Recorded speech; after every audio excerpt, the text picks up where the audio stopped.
Hey guys, this is your guide Graves, and I'm going to be showing you guys how to win more matches in Fortnite. So one of the biggest things about this is I'm going to be going over communication and teamwork, and I'm going to be showing you a little bit of both sides of of what's going on between our groups. So what happens here is I see this guy, and I instantly call him out.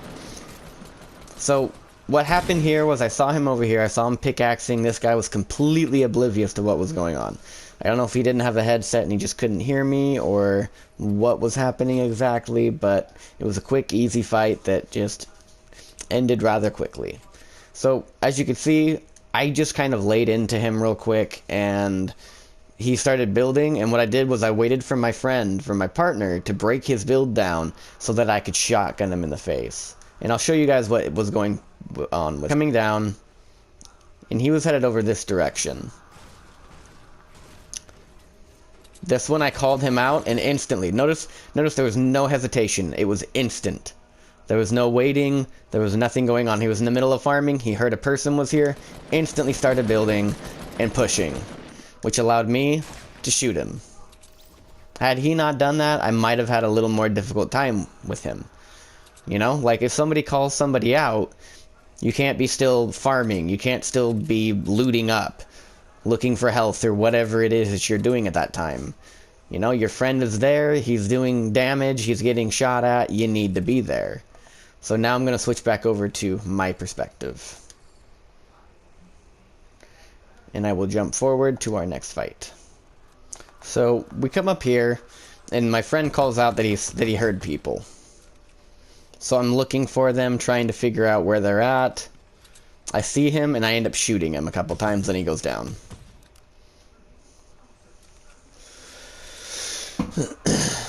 So there's the next guy. My teammate got a little bit antsy here because I knocked somebody that he was fighting, and so he was like, no, you ain't taking all these kills. So he just straight up pushed him after his friend went down. He wasn't having that. He was like, no. Trying to take my kill, so we get shot at again. This guy comes over here and decides to try and jump on us, or snipe at us. See, that might have been a hit, but I built in time. Like, see, this guy is a good sniper. He actually is coming close to hitting me. Just the fact of the matter is I'm building and keeping him at bay. So now we have planes. Here's the big thing here, guys. Planes are super overpowered, and if you're getting shot by planes and you're like fighting somebody who's a little bit of a ways away from you, build up from the side that the person who's shooting at you is on. That way he doesn't shoot you while you're focusing the plane, but you need to focus that plane down. The plane has to go, because it's going to be really, really bad if you're sitting there trying to fight somebody else who's a little bit ways away while a plane is dive bombing your builds all game. So we decided we're going to focus this plane right here. I started shooting him. Notice I had that tree for cover, and I had the tree for cover, and I had a plank, a wall set up in front of me. So I show up and I dome both of those guys, take them out real quick, easy kills. The thing about planes is they leave you wide open to getting shot, and they explode and take 50 damage now, and they explode a lot faster than they used to. So here I decided to pick up the rocket launcher, which does end up coming in handy. Rocket launchers are good weapons to have.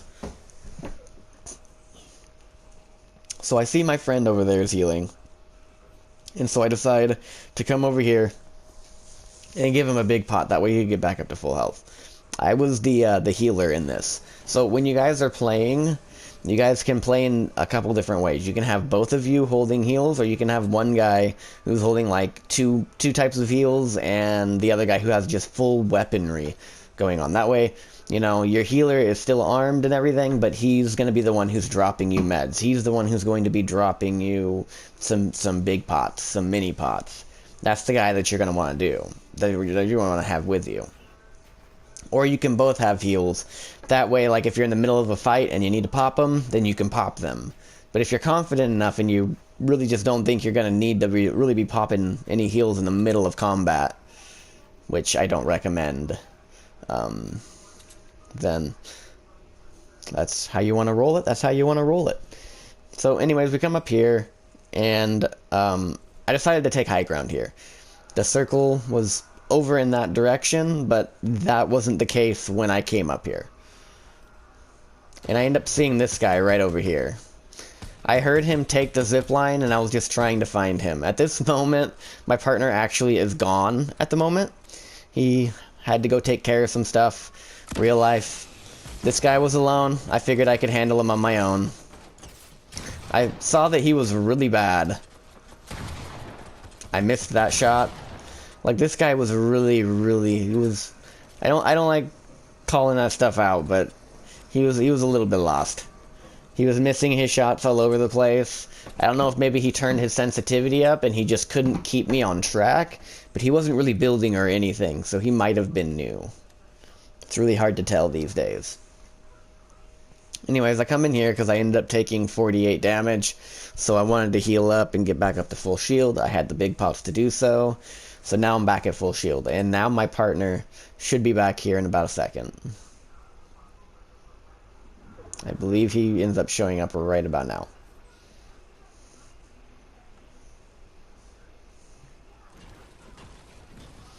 So I decided to farm up a little bit. We weren't getting pushed by anybody, and I didn't want to not have any mats later. I was pretty stocked up on mats, but it doesn't hurt to have a few extra. See, now he's back out, and we're on point again. So now we decided to take a plane and catch the castle, because the castle is what is in the circle currently. And so I have him drive, and I jump on the wing. I'm not the type of person who likes to cheese people with planes. I don't like to dive bomb people in planes. I think it's really an unfair advantage. There's really no downside to having planes. I mean, you'll take 50 damage, yeah. But, I mean, really the amount of damage that you're going to do to somebody else with it is just, it's ridiculous. You can third-party people with it. You don't gotta... You know, you can third-party people with the plane, you can shoot with the plane, you can dive bomb people with the plane. And all you do is you end up taking a measly 50 damage for having it explode. So, I choose not to dive bomb people with them. I don't think it's a fair advantage to have. So here we decide to build up, and we end up creating our own little, like, a little fortress type of thing. He ends up building it.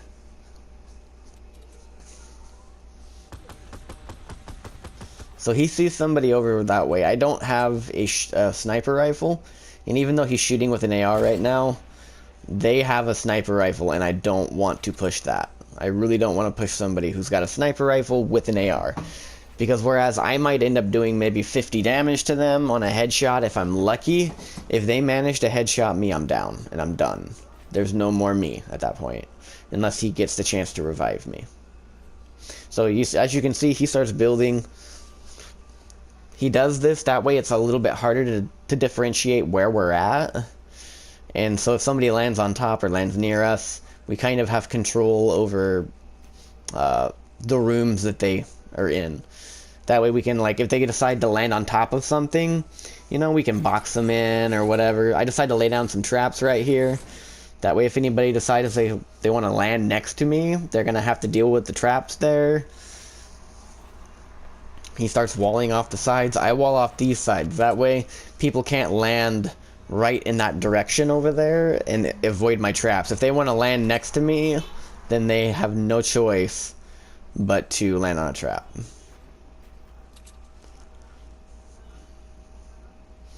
See, and I realized that was a bad idea, and so I'm going to go back and I'm going to actually switch that out, because somebody could land on top of that. That kind of defeats the point of having traps next to it. And so I end up breaking them out after a minute.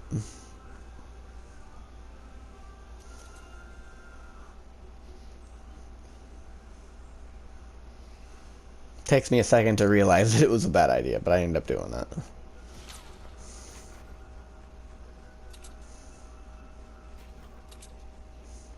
So he had some rockets for me. So I end up grabbing the rockets and I go back over to my base.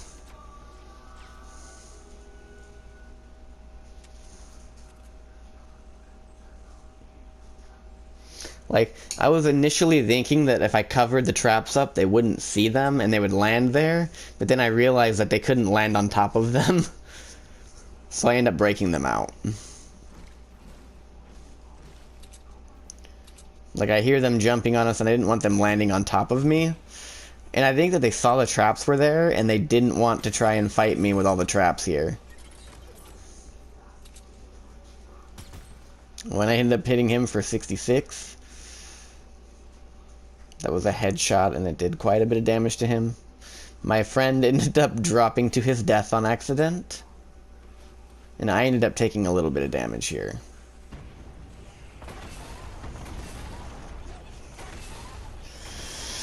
So they're grenading us, and I'm just kind of going on faith that the grenades aren't going to blow me up. I ended up getting him up, and I end up taking a little bit of damage. I allow him to heal. I pop my own shields. I kind of figured they didn't know where we were since they weren't pushing us. And as you can see, he's reloading all of his weapons. I'm pushing out. I see the guy. I build up.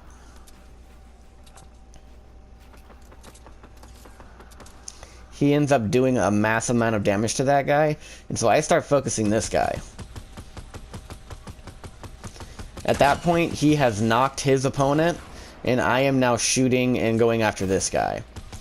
There aren't very many people left. We drop them, and now it's a 1v2, or it's a 2v1 now. So now we gotta go and find this last guy. And I just want to say that I called out where he was beforehand. I knew that he wasn't going to be up here with us because he wasn't shooting. He wasn't taking advantage of anything. He wasn't trying to third party us. So I kind of figured he was going to be at the bottom of the mountain, which is exactly where he ends up being. He ends up being all the way down to the right, which is where I'm going to see him. I end up taking a lot of fall damage here. I meant to catch myself with a build, and my build didn't want to respawn. So I asked for a med kit. He drops it. So that's where double healing comes into play. Both of your teammates should be healing, should have at least one type of healing. At least one type. Unless you have somebody who is incredibly good on your team that just doesn't take damage in the middle of a fight. You know, it makes more sense for both of you to have heals. One have shield and the other one have stuff for health. So generally I will carry stuff that is shield related, and he will carry stuff that is health related, which first aid kits. We don't carry bandages. First aid kits. So right here, I end up looking, and I see these builds down here, and I thought they were out of place. So I end up rocketing down there to try and flush them out.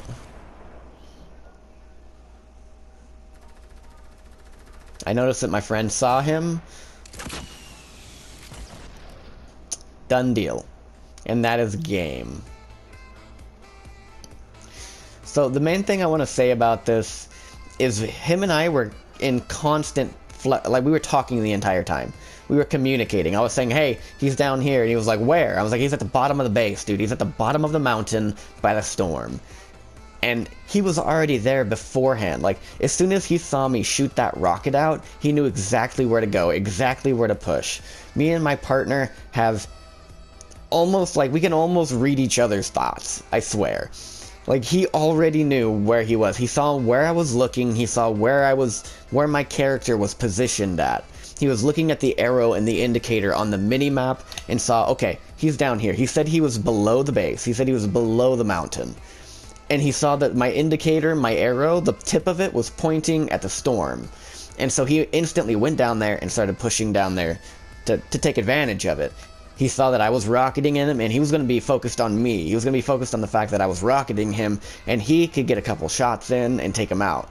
And then he started focusing on him, and I just rocketed him straight out the gate. And that's what this is about, guys. Your duos, like when you're playing together, you need to be quick and precise. If somebody calls somebody out, you can't be sitting there still looting up. You can't be looking at chests. You can't be looking for... Like, I mean, resources are important and everything, but, like, if you have to, resource on the way there.